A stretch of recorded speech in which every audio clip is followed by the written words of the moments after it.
지금부터 민주당 비상국회 운영본부 회의를 시작하도록 하겠습니다. 전병헌.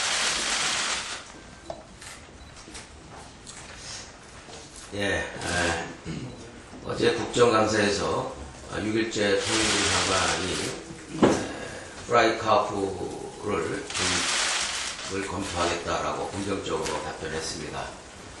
유 장관의 열린 자세를 평가하고 환영합니다.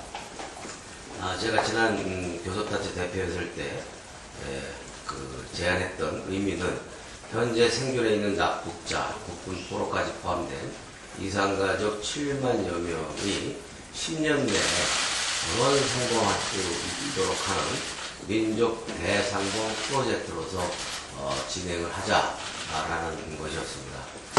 통일부가 한국판 프라이카프 제도를 실제로 심도 있게 검토해서 실행한다면 민주당도 적극적으로 협력할 것입니다. 최경환 원내대표가 어제 다시 한번 정쟁 중단에 대한 의지를 이야기를 하셨습니다. 저도 역시 환영합니다. 그러나 국민들이 정쟁을 중단하다라는 그런 요구에는 절대적으로 공감을 하면서도 많은 부분에 있어서 과연 그렇게 될 수 있을지에 대해서 의문을 품고 있는 것이 여전합니다. 정쟁 중단이라는 말에 대해서 공감하지 않을 국민, 또 공감하지 않을 정당과 정치인이 어디 있겠습니까?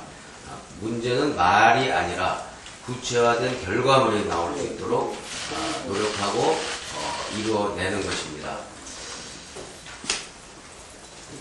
새누리당이 특히 이제 말에서 벗어나서 행동을 보여주기를 촉구합니다. 지금 현재 국정감사 현장에서 보여주고 있는 새누리당의 모습은 정쟁 유발자로서 유감없이 그 모습을 보여주고 있습니다. 정쟁 유발자로서의 그 모습은 기초연금 관련 발언 지침, 또 교문위 증인 채택 거부, 미방에서의 그 증인 채택에 대한 사실상 입장 번복, 이런 것들이야말로 새누리당이 진정으로 정쟁을 중단하겠다는 의지가 있는지를 의심케 하고 있습니다. 다시 한번 이야기하지만 국회 교문위의 국감증인 채택을 비롯해서 국정원 개혁특위의 구성과 관련한 성의 있는 자세와 진전이 있어야 할 것입니다. 또 민관정 국민연구위원회를 구성해서 국회가 국민적 합의를 이끌어내는 민의의 전당으로서의 기능을 보여줘야 할 것입니다. 또 정상회담 대화록을 끝만남을 정쟁에 활용하려는 그런 유혹에서도 이제 벗어나야 할 것입니다. 우리 정성호 수석께서 지금 수석 간의 물밑 대화를 진행을 하고 있습니다만 좋은 결과를 통해서 이번 국회가 지금 많은 전문가들이나 언론, 국민들이 우려하는 것처럼 정쟁으로 얼룩지는 것이 아니라 정쟁이 소멸되고 그리고 정책과 그리고 민주주의와 민생의 전진만이 성과물로 남는 생산적인 국회가 되기를 바랍니다. 이 사이버 사령부 불법 대선 개입은 87년 민주항쟁 이후 25년 만에 확인된 군부의 직접적인 정치 개입 사건입니다. 이 사태는 민주주의 역사가 최소한 87년 이전 또는 25년 전으로 후퇴한 것이 아닌가 참으로 염려스럽기 그지없습니다. 이 종합하면은 대통령 직속기관인 국정원과 함께 군의 사이버 사령부, 경찰, 그리고 국가보훈처까지 불법 선거 개입에 동원된 것인데 하나같이 대한민국을 쥐락펴락하는 국가기관이라는 점에 대해서 더욱더 경악하고 아연실색하지 않을 수가 없는 것입니다. 민주당은 이 땅의 민주주의를 살리고 그리고 나라의 근간을 바로 세우겠다는 비장한 각오로 끝까지 진상을 밝히고 반드시 책임을 물을 것입니다. 이 문제와 관련해서 객관적인 조사와 수사가 필요할 것입니다. 박근혜 정권의 노인연금 사기극이 그 막장이 어디까지인지 참으로 궁금하지 않을 수 없습니다. 비관기관인 보건복지부가 기초연금 야당 의원 발언 대응안이라는 발언 지침 문건을 감사위원인 새누리당 의원들에게 배포했습니다. 군사정권 시절의 보도 지침을 넘어서는 헌정 파괴적 야만적 행동입니다. 검찰에는 수사 지침, 언론에는 보도 지침, 그리고 여당에는 발언 지침입니다. 그 중에서도 발언 지침이 가장 경악할 만한 또 문제라고 생각합니다. 이 나라의 민주주의와 정치 윤리가 어디까지 후퇴하고 퇴행할지 참 걱정이 큽니다. 북한방에는 헌정 질서와 국민에 대한 중대한 도발이고 도전 행위입니다. 새누리당 지도부는 이와 관련해서 사과를 해야 할 것이고 이에 대한 입장을 분명히 밝혀야 할 것입니다. 마지막으로 한 가지 더 간단히 말씀드리겠습니다.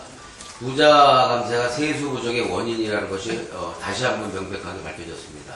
어제 기획재정부 국감에서 민주당 의원님들의 활약으로 밝혀낸 부자 감세와 대기업 특혜 규모만 무려 20조 원입니다. 지난 5년간 법인세 감면으로 10대 재벌만이 누린 혜택이 10조 6천억 원이었고 공정거래위원회가 깎아준 과징금 특혜만 5조 77억 원입니다. 한전의 대기업 민간발전 허용으로 4조 2천억 원의 특혜를 제공한 것입니다. 오죽하면 부자 감세로 인한 세수 부족분을 부과하기 위해서 서민 과태료로 메우려 한다라는 비판이 제기되고 있을 지경입니다. 과태료 공화국이라는 말까지 나오고 있다라는 점을 지적하고 있습니다. 부족한 세수를 확보하기 위해 민주당의 합리적인 세제 개편안 기본 원칙 수용을 촉구합니다. 첫째, 부자 감세 철회를 통한 재벌 대기업에 대한 과세 형평성을 제고하는 것입니다. 둘째, 월급쟁이, 자영업자, 중소기업에 대한 지원을 강화해야 할 것입니다.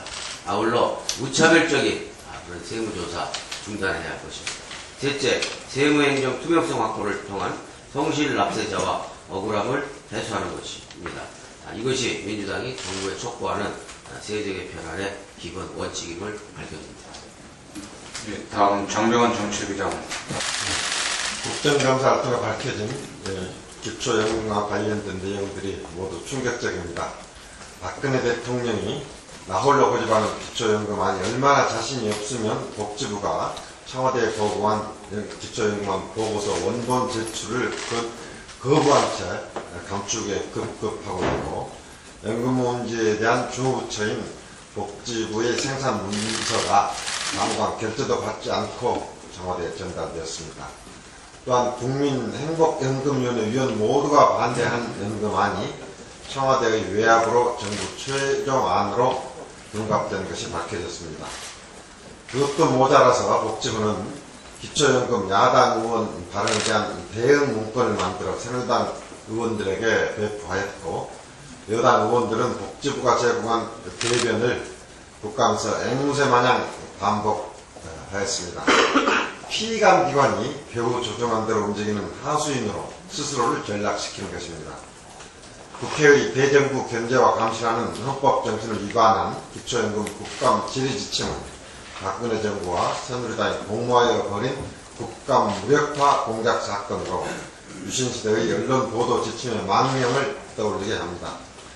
새누리당은 정부의 여의도 분소로 스스로를 격화시킨 사실에 대해서 부끄러움을 느껴야 할 것입니다.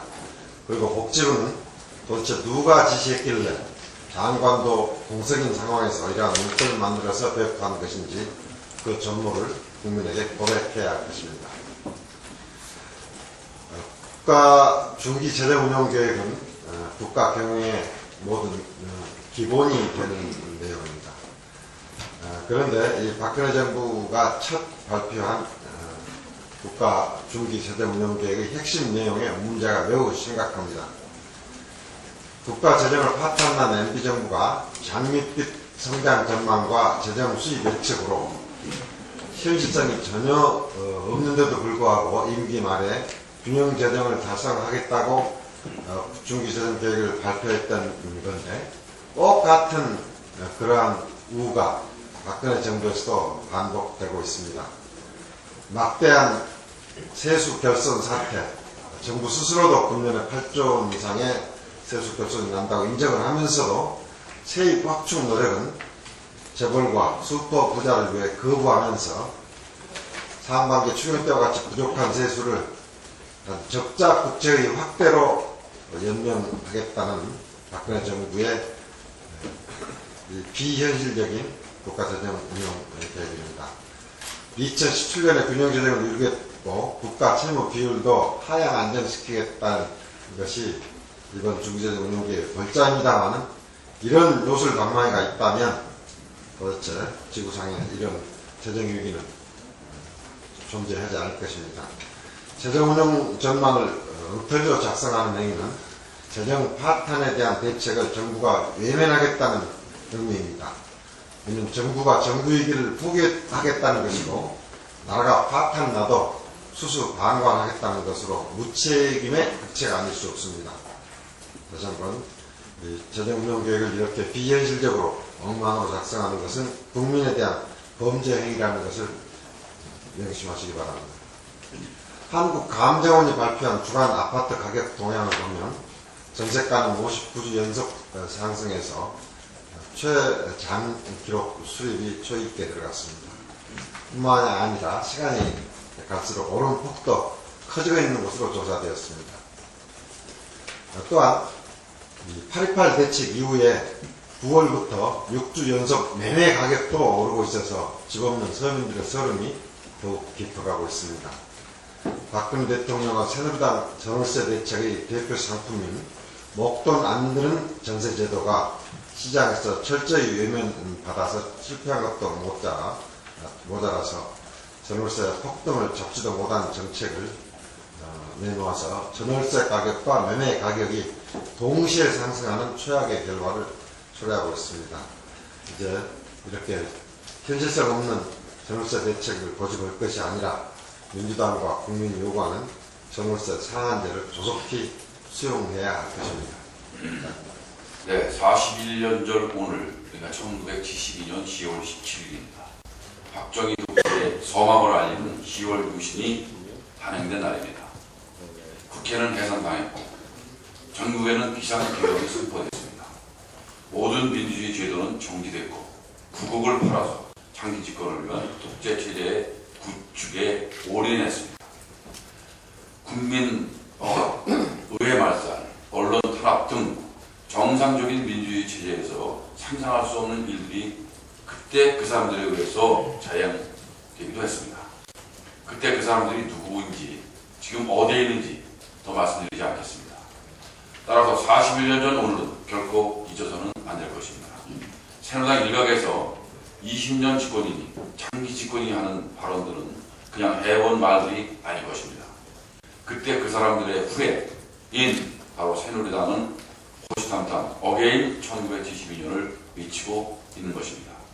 유신 수구 세력들은 남북관계 악화와 정치 불신이라는 해묵은 레퍼토리로 당시 상황을 재현해가고 있습니다. 국사편찬위원장은 어떻습니까? 하루가 멀다 하고 망언을 쏟아내고 있습니다. 국정원에 이은 국군 사이버 사령부까지 선거에 개입한 정황이 속속 밝혀지고 있습니다. 국정감사 현장에서 선거 현장에서 구태가 반복되고 있습니다. 이 모든 과거 행위적 망동을 막아낼 수 있는 것은 단언컨대 선거에 참여하셔서 투표로 심판하는 일뿐일 것입니다. 이미 우리는 선거를 통해서 군사 독재를 종식시켰고 투표를 통해서 수평적 정권 교체를 이뤄낸 경험이 있습니다. 지금 경기도 화성에서 또 그리고 경북 포항에서 대한민국이 다시 구태 정치와 함께 과거로 희귀하느냐, 새로운 정치와 미래로 나가느냐 하는 선택의 기로에 놓였습니다. 우리 민주당은 오직 국민과 미래만 보고 호시우보하겠습니다. 국정감사를 통해서 또 민생의 현장에서 재보선을 통한 민주주의 현장에서 유신 독재의 망령이 국민 곁에 머물지 않도록 단호히 싸워 나가겠습니다. 오늘부터 본격적인 선거 운동이 시작되는 날입니다. 저는 동부의 발자국 소리를 들으며 자란다고 했습니다. 우리 민주당은 국회의원 127명의 발걸음이 경기도 화성으로 또 경북 포항으로 모아질 때 새누리당의 텃밭이지만 값진 승리를 이뤄낼 수 있다고 확신합니다. 많은 관심과 성원을 부탁드립니다. 네, 다음 최민희 의원 발언 있겠습니다.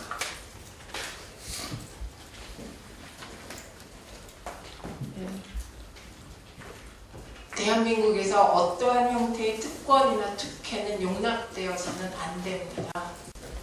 특히 방송사업자들은 법과 원칙에 솔선수범해야 합니다.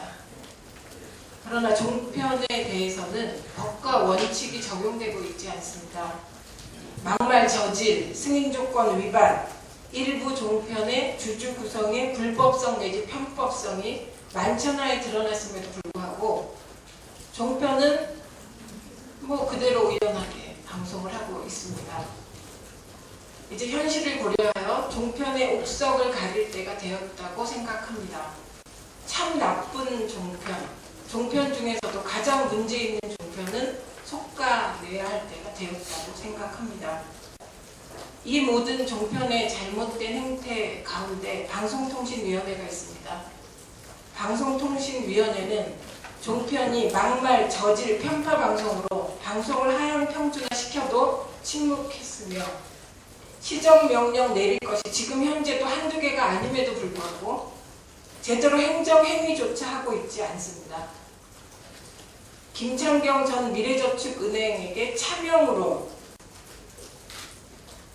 투자를 유도하고 그 사실을 채널A가 알고 있었음에도 불구하고 방송통신위원회는 사실을 확인하겠다. 언제까지 사실 확인할지 모르겠습니다. 저희는 확인 국감을 통해서 방송통신위원회의 직무유기에 대해서 철저히 파헤칠 생각입니다.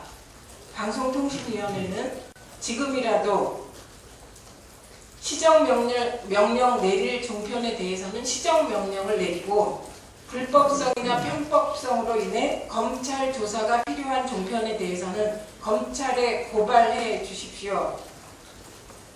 반성할 종편들은 반성하시고 반성으로 되지 않을 정도의 큰 책임을 져야 될 곳은 책임지십시오. 이상입니다. 네, 다른 추가적으로 발언하는 분들은 김영희 의원 발언하겠습니다.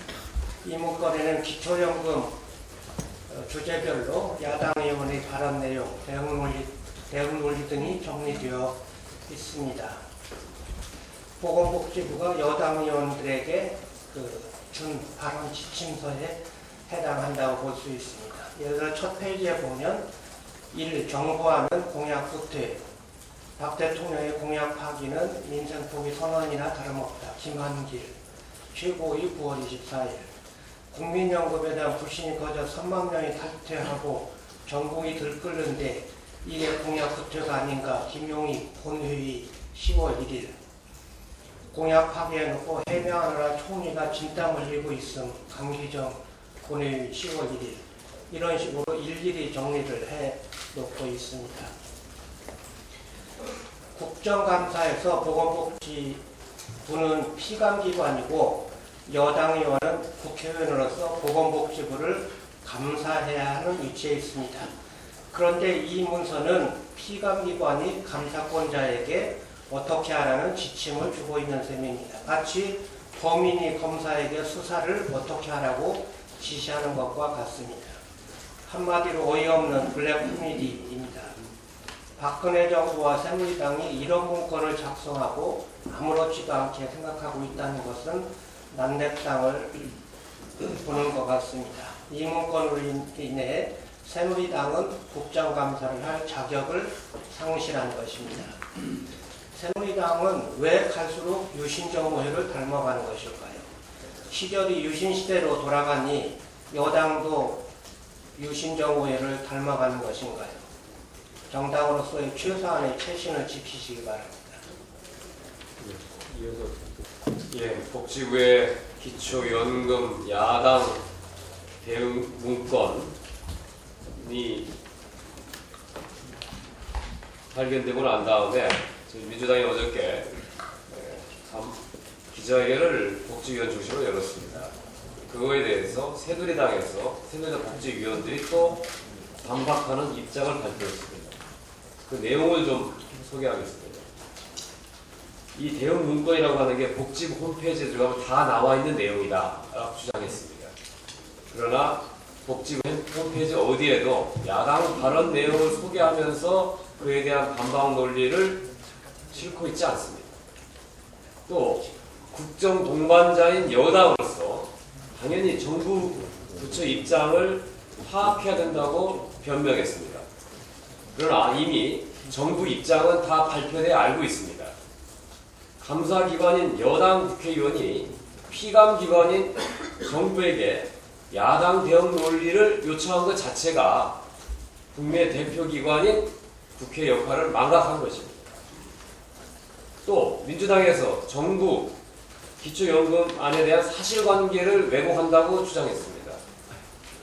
그러나 공약 파기를 공약 조정이라고 주장하는 것 자체가 사실 왜곡입니다. 정부안이 더 미래 세대에게 유리하게 설계됐다고 주장하는 것 자체가 사실관계 왜곡입니다. 새누리당은 야당에 대한 정쟁 국감을 하지 말고 국민을 위한 국감을 해야 할 것입니다. 정부는 청와대 보고문서는 대통령 기록물이 될지도 모른다고 제출을 거부하고 여당이 요청한 야당 주장 반박 논리를 배포하면서 여당과 공모해서 국감을 무력화하는 짓을 하지 말아야 할 것입니다. 분명한 해명이 없다면 국감은 더 이상 무의미할 것입니다. 민주당은 오늘 새누리당과 정부의 국감 방해 행위를 용납하지 않을 것입니다.